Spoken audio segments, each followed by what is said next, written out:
রাত্রি 12টা বাজতে 5 মিনিট বাকি।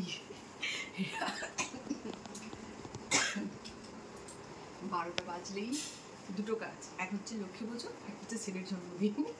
আজকে ছোট্ট করে যেহেতু 12টার সময় একটু নাহলে মনটা খারাপ হবে, একটা সারপ্রাইজের ব্যবস্থা করেছি। আমরা একটা গিফট কিনেছি ওর জন্য, যেটা অবশ্যই ওর মানে দরকার, ওটা না বলে আর হচ্ছে না। তো সেই জন্য এই যে কেক, ছোট্ট করে কেক, আর গিফটটা একটু পরে দেখাচ্ছি কি গিফট আছে ওর জন্য।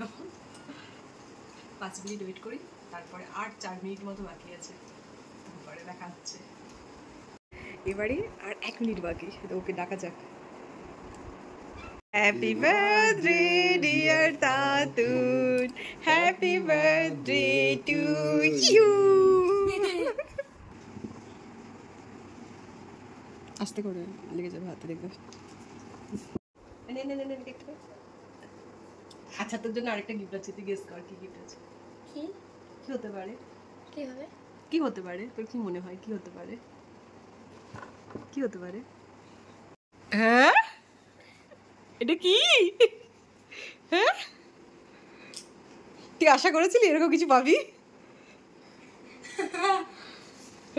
এটা পড়াশোনার জন্য। হ্যাঁ, সেটা যেন মনে থাকে, যেহেতু তোমার চোখে একটু প্রবলেম হচ্ছে, বড় স্ক্রিনের প্রয়োজন, সেই জন্য। চলো খুলে দিচ্ছি, তুমি খুলে দাও।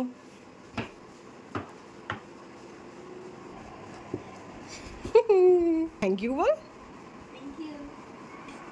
সমস্ত বন্ধ আছে, এগুলো কি করতে পারবে না তুই, শুধু অনলাইনে ক্লাসের জন্য। আরে হ্যাপি।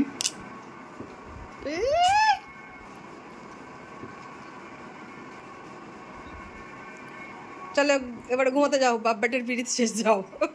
প্রেম প্রীতি সব শেষ, এবার ঘুমাবে যাও, যাও যাও দাদা, চলো ঘুমাও। কালকে সকাল থেকে উঠে প্রচণ্ড কাজ। এক তো বাড়িতে পুজো, তার উপরে এই জন্মদিন, অনেক ব্যাপার কালকে। যাই ঘুমোতে যাই, 12টা 5-10 হয়ে গেছে। চলুন টাটা।